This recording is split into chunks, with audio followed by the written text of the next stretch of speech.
नमस्कार दोस्तों, स्वागत है एक नए वीडियो में। हम लोग एएलपी सीबी2 एग्जाम के लिए बेसिक साइंस एवं इंजीनियरिंग ड्राइंग देख रहे हैं। आज देखेंगे इंजीनियरिंग ड्राइंग में चैप्टर सिंबॉलिक रिप्रेजेंटेशन। तो आइए शुरू करते हैं पहले प्रश्न से। पहला प्रश्न कह रहा है कि इलेक्ट्रिक बर्तनी रेखा चित्र में इस चित्र के नाम को पहचानिए। इलेक्ट्रिकल बर्तनी रेखा चित्र में इस चिन्ह के नाम को पहचानिए और इसका आंसर हो जाएगा, क्या हो जाएगा? तो लाल बत्ती के जोड़, क्या है? लाल बत्ती के जोड़, जहां पर जो स्विच होगा, क्या है? जहां पे स्विच होगा। तो आंसर हमारा जो हो जाएगा ए हो जाएगा। दूसरा है सर्किट आरेख में प्रयोग होने वाले प्रतीक का नाम बताइए। सर्किट आरेख में प्रयोग होने वाले प्रतीक का नाम बताइए। तो ये हो जाएगा बजर है, क्या है? बजर है, यानी डी पर है।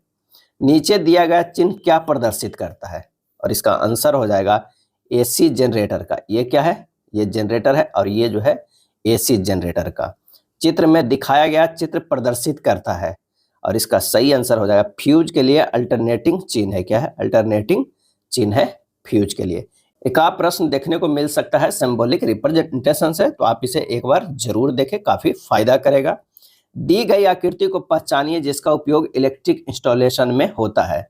और इसका आंसर हो जाएगा, क्या है? ये सर्किट आउटलेट, क्या है? सॉकेट आउटलेट का है। वायरिंग परिपथ चित्रों में प्रयुक्त सर्किट ब्रेकर के प्रतीक की पहचान कीजिए। इसका जो आंसर हो जाएगा वो हो जाएगा सी, क्या है? सी। वायरिंग परिपथ चित्रों में प्रयुक्त सर्किट ब्रेकर के प्रतीक क्या है? वो है सी। विद्युत परिपथ आरेख में सतत परिवर्तित के लिए प्रतीक को पहचानिए। तो ये हो जाएगा डी। विद्युत परिपथ आरेख में सतत परिवर्तित के लिए प्रतीक चिन्ह कौन है? Sir D. डिस्ट और प्रत्यावर्ती विद्युत धारा के प्रतीक को हमें पहचानना है। ये हमारा आंसर हो जाएगा वो सी हो जाएगा, क्या है? सी है। अगर दिश धारा है यानी डीसी है तो सीधा लाइन रहेगा। अगर प्रत्यावर्ती विद्युत धारा है एसी है तो वो इस तरह का लाइन होगा। इस तरह का लाइन जो अगर होगा वो एसी का है, अगर सीधे गया है तो वो डीसी का है। दिश धारा जनित के साधारण प्रतीक को पहचानिए। और इसका सही आंसर जो हमारा हो जाएगा वो सी हो जाएगा। क्या होगा? सी होगा। जनरेटर और उसके बाद ये सीधे लाइन है। अगर प्रत्यावर्ती धारा होता है तो यहाँ पर जी के जगह पर ये नीचे हो जाता, तो ये हो जाता। नेक्स्ट है इलेक्ट्रिकल और इलेक्ट्रॉनिक सर्किट में हेडफोन साधारण के प्रतीक को पहचानिए। और इसका आंसर हो जाएगा बी होगा, क्या है? बी होगा। इस प्रतीक का नाम को पहचानिए। ये क्या है? कौन सा प्रतीक है? तो ये हो जाएगा गतिशील लौह यंत्र है, क्या है? गतिशील लौह यंत्र है। इलेक्ट्रिकल और इलेक्ट्रॉनिक्स परिपथ रेखाचित्र में इस प्रतीक के नाम को पहचानना है। तो ये है क्या? ये गैल्वेनोमीटर है, क्या है? गैल्वेनोमीटर है। इलेक्ट्रिकल परिपथ रेखाचित्र में इस प्रतीक का नाम पहचानिए। तो ये क्या है? गतिशील कुंडली यंत्र रेक्टिफायर के साथ है, क्या है? गतिशील कुंडली यंत्र रेक्टिफायर के साथ। 13 के जो हो जाएगा ए हो जाएगा। इलेक्ट्रिकल परिपथ रेखाचित्र में इस प्रतीक के नाम को पहचानना है। तो ये हो जाएगा स्लीप, फिसला हुआ रिंग के ऊपर ब्रश, क्या है? ब्रश।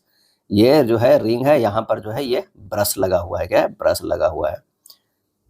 इलेक्ट्रिकल और इलेक्ट्रॉनिक्स परिपथ रेखा चित्र में इस प्रतीक का क्या नाम है भाई? इसका नाम जो है वो पल्स इंटरवल, क्या है? Pulse interval. ये पल्स जो है वो इंटरवल। चलिए, रूट एवं बक्रेस्ट के मध्य की सतह को कहते हैं। रूट व क्रेस्ट के मध्य की सतह को कहते हैं तो क्या कहते हैं? उसे फ्लैंक कहते हैं, क्या है?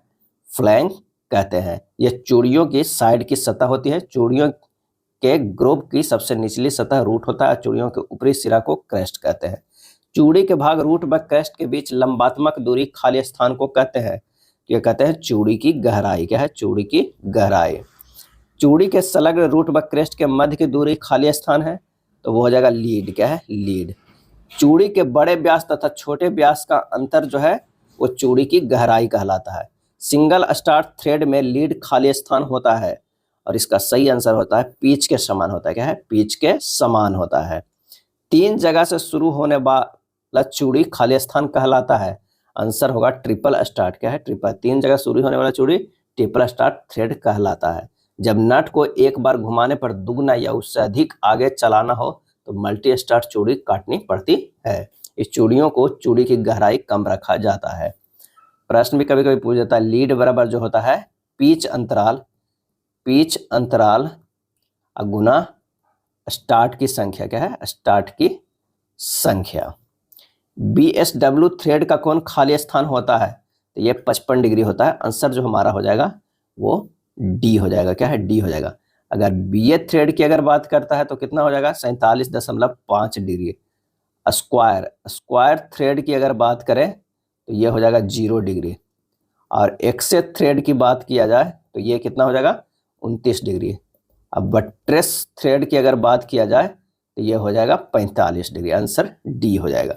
BSW थ्रेड में पिच का मान जो होगा वो क्या होगा 1/चूड़ी प्रति इंच, 1/चूड़ी प्रति इंच।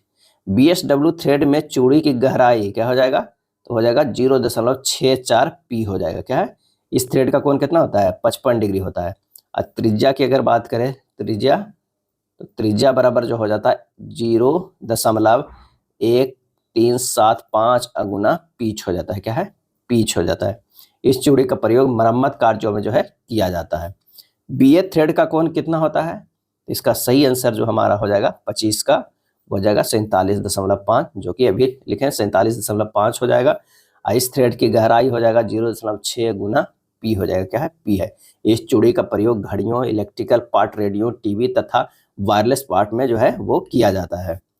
सिंगल स्टार्ट थ्रेड में क्या होता है तो ये होता है लीड प्रायः पिच के जो है समान होती है। क्या होती है लीड प्रायः पिच के समान होती है। BA थ्रेड की अगर हम गहराई की बात करें तो इसका आंसर जो हो जाएगा वो कितना हो जाएगा तो हो जाएगा बी हो जाएगा 0.60 पी हो जाएगा। और इस थ्रेड का कोण कितना बताए थे तो 47.5 डिग्री होता है। मेट्रिक थ्रेड का कोण क्या होता है और इसका आंसर हो जाएगा 60 डिग्री होता है। क्या है 60 डिग्री होता है। मेट्रिक थ्रेड का कोण 60 डिग्री होता है। इसे ISO मेट्रिक चूड़ी के नाम से भी जाना जाता है। किस थ्रेड के फ्लैक्स इनके अक्ष के समकोण पर होते हैं और इसका सही आंसर जो हो जाएगा वो है वर्गाकार थ्रेड होता है। नेक्स्ट है वर्गाकार थ्रेड की गहराई कितनी होती है तो इसका सही आंसर हो जाएगा 0.5 पी होता है। एकमे थ्रेड का प्रयोग जो होता है वो कहाँ होता है तो लेथ लीड स्क्रू में, लेथ लीड स्क्रू में होता है। एकमे थ्रेड का सन्निहित कोण कितना होता है और इसका आंसर हो जाएगा 29 डिग्री होता है। एकमे थ्रेड का कितना होता है 29 डिग्री। अब बट्से थ्रेड का 45 डिग्री। कौन सी थ्रेड वर्गाकार थ्रेड का संशोधित रूप है जिसका सन्निहित कोण जो है वो 29 डिग्री होता है तो वो हो जाएगा एकमे थ्रेड हो जाएगा। 33 के जो हो जाएगा वो ए हो जाएगा। किस थ्रेड के रूट व क्रेस्ट अर्धगोलाकार होते हैं और इसका सही आंसर हो जाएगा नकल थ्रेड। क्या है नकल थ्रेड। निम्न सांकेतिक ड्राइंग क्या दर्शाती है और इसका सही आंसर हो जाएगा भीतरी थ्रेड। क्या है भीतरी थ्रेड। चित्र में कौन से प्रकार की चूड़ियां हैं, कौन से प्रकार के जो वो चूड़ियां हैं तो left hand thread, left hand thread. चित्र में थ्रेड का स्टार्ट कौन से प्रकार का है और इसका सही जवाब जो हो जाएगा वो है सिंगल स्टार्ट थ्रेड।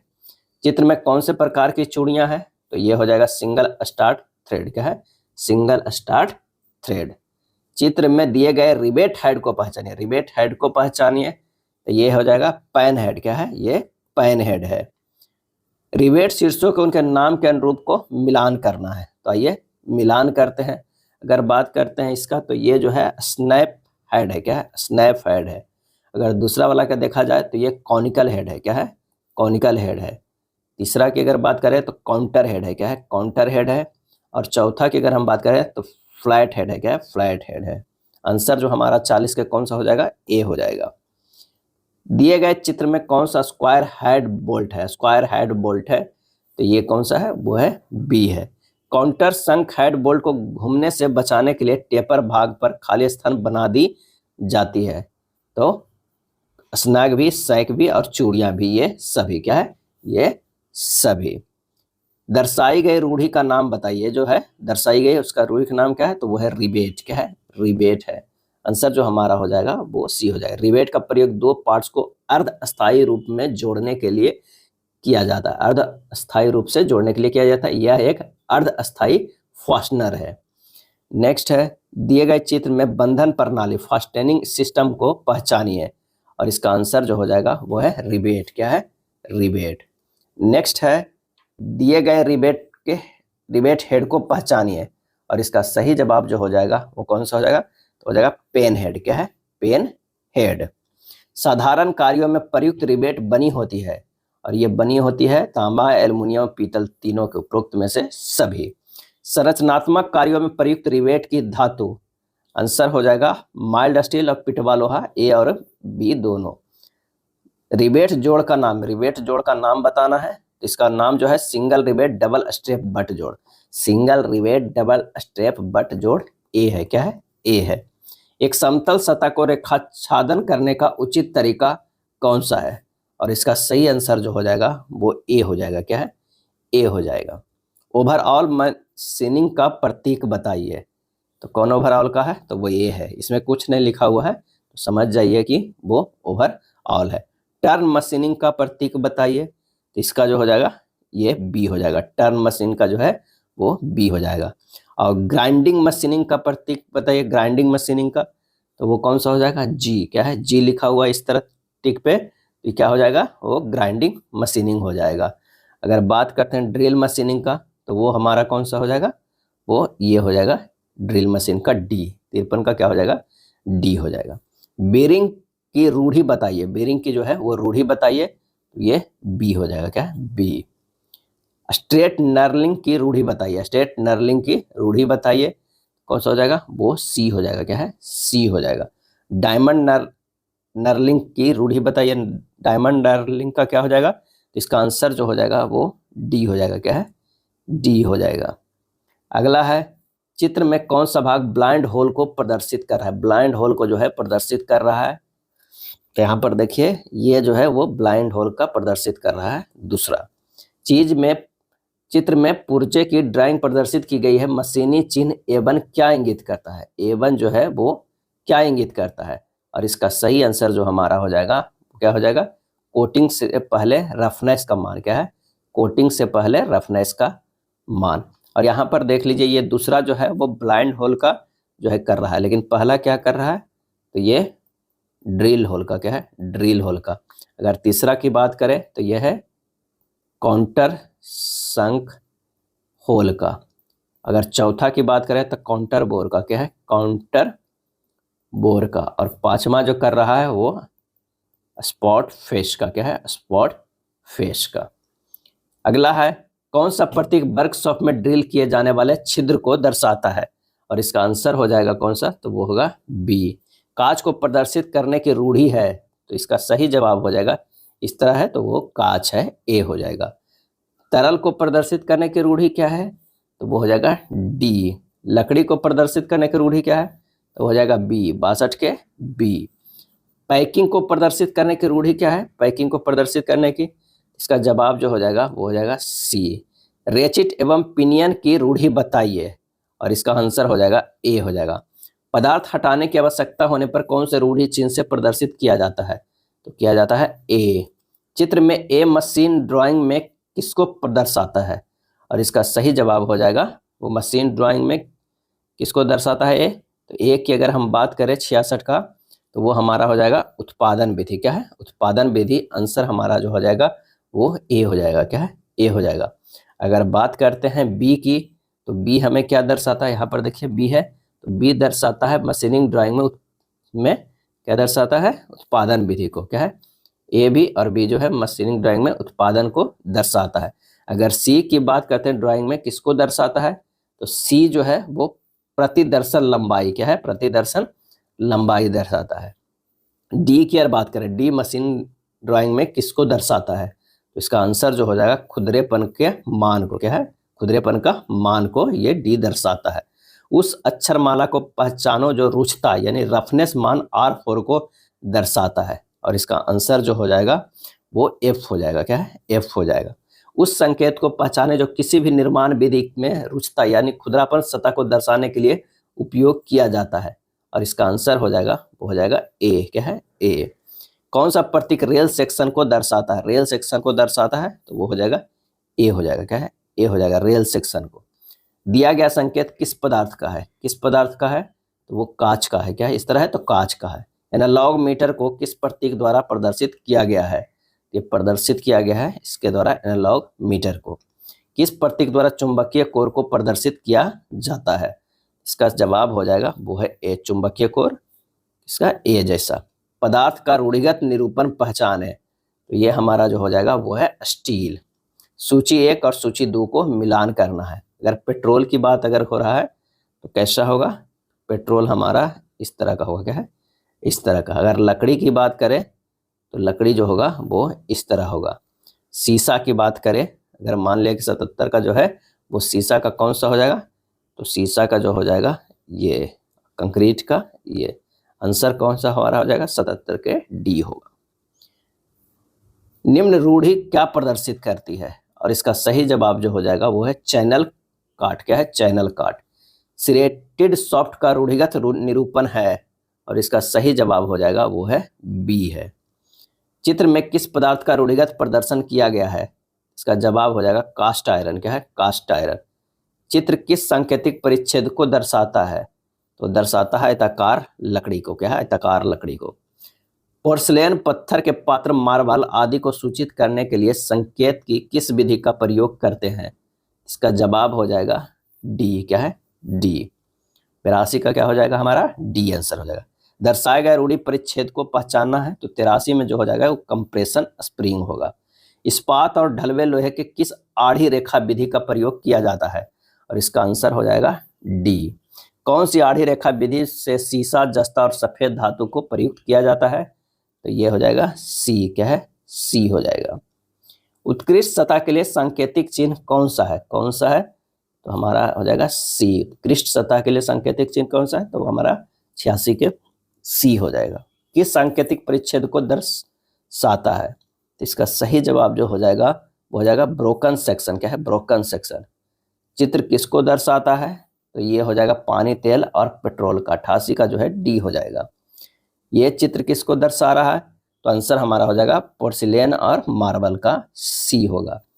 किस धातु को दर्शा रहा है, इसका सही जवाब हो जाएगा सीसा, जिंक, टीन। सीसा, जिंक, टीन।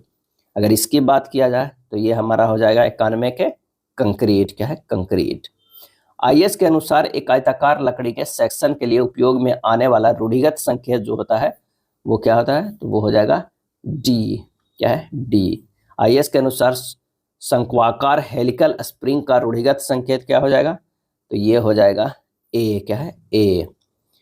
कौन सा चित्र परंपरागत चिन्ह कांच को प्रदर्शित करता है, तो ये हो जाएगा सी। क्या है? सी। चित्र इतना क्या दर्शाता है? क्या है? क्या दर्शाता है, तो अगर 95 की बात करें तो ये गोलाई को। क्या है? गोलाई को। बेलनाकार के लिए प्रतीक क्या है, तो ये बेलनाकार के लिए है। चित्र में छायांकित भाग प्रकट करता है। क्या प्रकट करता है, तो प्रथम की तरफ समकोण पर एक अन्य गर्डर। क्या है? प्रथम के तरफ समकोण पर एक अन्य गर्डर। नेक्स्ट बात करते हैं, बेल्ट प्रतीक खाली स्थान को प्रस्तुत करता है, तो ये हो जाएगा स्पॉट बेल्ट। क्या है? Spot belt. चिन्ह का नाम बताइए, चित्र में जो दिया हुआ चिन्ह का नाम बताइए, तो है single bevel butt weld. Single bevel butt weld. Pipe fitting का चिन्ह क्या है, पाइप फिटिंग का चिन्ह क्या है, तो वो है क्रॉस। क्या है? क्रॉस। एसपी 46/2003 के अनुसार नीचे चित्र में दिखाया गया संकेत कौन सी पाइप फिटिंग को दर्शाता है, तो हो जाएगा एल्बो 90 डिग्री। क्या है? Elbow 90 degree. एसपी 46/2003 के अनुसार नीचे चित्र में दिखाया गया संकेत कौन सा पाइप फिटिंग को दर्शाता है, इसका सही आंसर हो जाएगा गेट बल्ब है। क्या है? गेट बल्ब है। एसपी 46/2003 के अनुसार एल्बो 45 डिग्री का स्क्रू जोड़ का प्रतीकात्मक संकेत होता है, और इसका आंसर हो जाएगा बी। क्या है? बी होता है। जब दो प्लेटों को एक दूसरे के ऊपर रखकर रिवेट्स द्वारा जोड़ा जाता है उसे क्या कहते हैं, तो उसे कहते हैं लैप जोड़। क्या है? लैप जोड़। दर्शाए गए फिटिंग प्रतीक का नाम बताइए, इसका जवाब हो जाएगा फ्लैंज जोड़। यह क्या है? फ्लैंज जोड़। पर दिए गए प्रतीक से फिलेट बेल्ट का प्रतीक पहचानिए, तो ये जो हो जाएगा वो बी जो है वो क्या है, वो फिलेट बेल्ट है।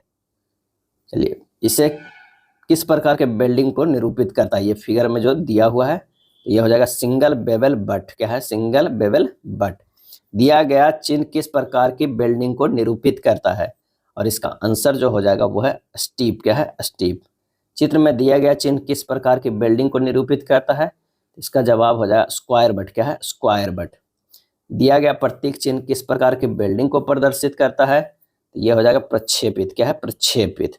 सूची 1 और सूची 2 को जो है वो मिलान करना है, तो आइए मिलान करते हैं। इसका क्या आंसर हो जाएगा, अगर बात करते हैं पहला का, अगर हम देख रहे हैं तो ये हो जाएगा कौन सा, तो ये 4 मिल जाएगा इस तरह का।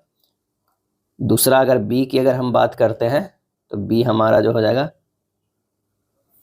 क्या हो जाएगा, ये 4 है, ये बी का जो हो जाएगा ये 5वां मिलेगा। सी की अगर हम बात करें तो इस तरह का है।